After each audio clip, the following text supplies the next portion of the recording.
Salut la famille Alpine, bienvenue sur votre chaîne OM Football Club avec Pat de Mars. Donc, je vais revenir sur le match qui s'est déroulé juste à l'instant entre l'Olympique de Marseille et Montpellier Hérault. Le Montpellier Hérault, donc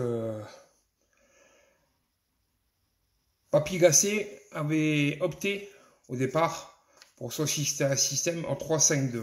Donc il avait mis comme équipe Lopez, Gigot, Balerdi, Mbamba, Merlin et Sarr sur les côtés, Harit, Colombian, Vertou en milieu de terrain et Aubameyang, Ndiaye dans l'axe de l'attaque. Donc au début de match, très difficile, un peu comme ce qui s'est passé jeudi soir contre le Shakhtar. L'OM se faisait dominer, se faisait manger par le milieu de terrain de Montpellier. Et jusqu'à ce que ça arrive, sur un mauvais dégagement à la 5e minute de Samuel Gigot, Tamari ouvrait le score d'une tête à bout portant et il battait Paul Lopez sur la ligne des 6,50 m. Donc 5 minutes de jeu, ça fait dire 1-0 pour Montpellier. Un peu comme ce qui s'est passé contre Shakhtar Donetsk. Donc l'OM aime bien souffrir et l'OM apparemment c'est son style de jeu.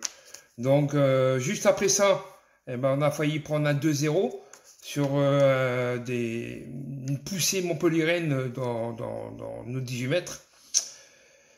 Et à 20 mètres, Ferry tape une frappe qui tape le poteau, qui tape le dos de Paul Lopez et qui sort en corner. Un coup de bol que quand ça tapait le dos de Paul Lopez, ça peut rentrer dans le but, ça faisait pas 0-2. Parce qu'à 0-2, je pense que c'était plus le même match.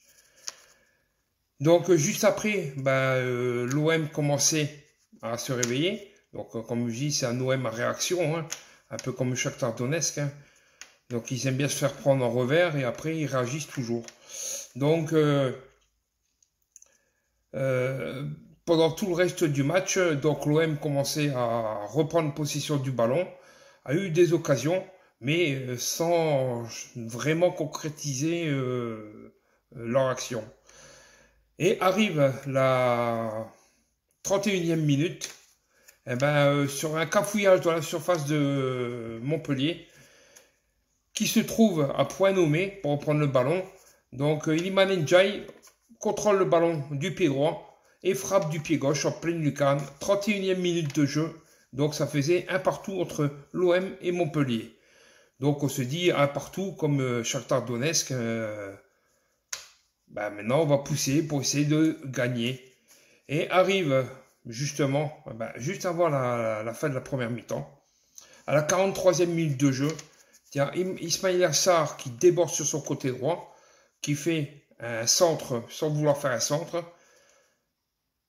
Chancalem Mbamba récupère le ballon, qui lui le transmet au deuxième poteau et qui se trouvait seul au deuxième poteau, Pierre-Emerick Aubameyang pour mettre le deuxième but à la 43e minute de jeu. Donc, et entre deux, pareil, Montpellier a touché encore une fois un poteau sur une action dans nos 18 mètres. Donc, en première mi-temps, ils ont eu 2 poteaux pour eux. Donc, on se dit, il y a peu de chance pour nous quand même. Hein. Et à la mi-temps, ça faisait 2-1 pour l'Olympique de Marseille. Arrive la deuxième mi-temps, où il n'y a pas eu de changement réel. Les deux équipes sont rentrées sur le terrain avec les mêmes effectifs. Et l'OM reprenait de l'avant et recommençait à pousser sur ses actions et à rejouer pour essayer d'augmenter le capital de but. Mais il arrive la 63e minute de jeu. Quand Vertou, je crois que c'est Vertou ou un milieu de terrain, je ne me rappelle plus qui, il lance en profondeur, non c'est Aubameyang qui lance en profondeur Iliman Ndiaye et qui se fait sécher juste à l'entrée de la surface par 2 défenseurs. Donc au départ on pensait que c'était limite, et d'un coup l'oreillette de l'arbitre a sifflé, il a été voir consulter la VAR et il est revenu quelques instants après en faisant le signe du penalty. Penalty qui a, bien entendu, été transformé par Pierre-Emerick Aubameyang. À la 63e minute de jeu, l'OM menait 3 buts à 1.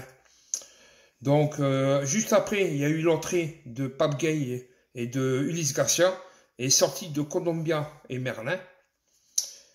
Et à 64e, et dans le 10 minutes après, un quart d'heure après, il y a eu l'entrée de Unai et Onana sur la sortie de Jordan Verretou et Iliman Ndiaye.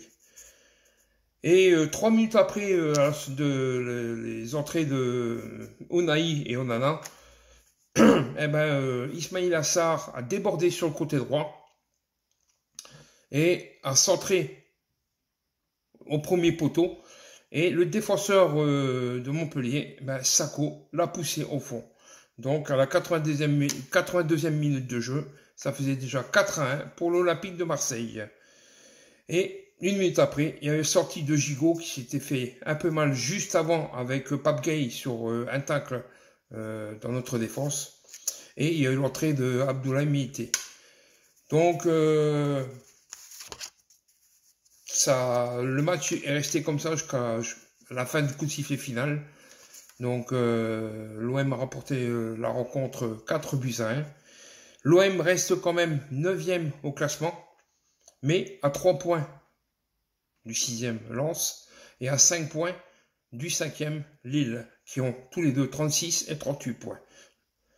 Donc le prochain rendez-vous pour l'OM, ça va être dimanche prochain chez le dernier du classement à Clermont-Ferrand. Un match qu'il va falloir automatiquement, toujours pareil, gagner. Maintenant, il n'y a plus le choix.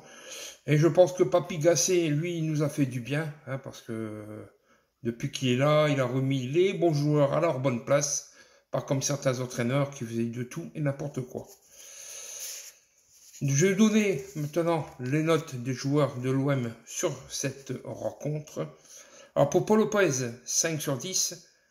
Sarr, Ismail Assar, 6 sur 10. Chancel Mbemba, 7 sur 10. Samuel Gigot, 4 sur 10. Leonardo Balerdi, 6 sur 10.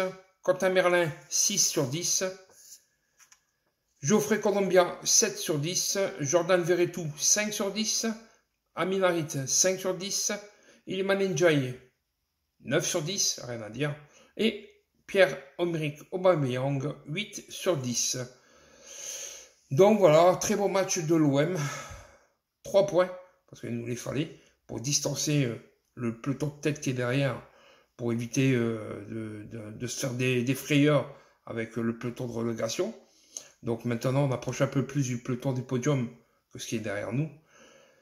Et continuons comme ça. Et surtout, merci Papy Gassé de nous faire beaucoup de bien, parce que il remet le mental, il remet les joueurs à leur place.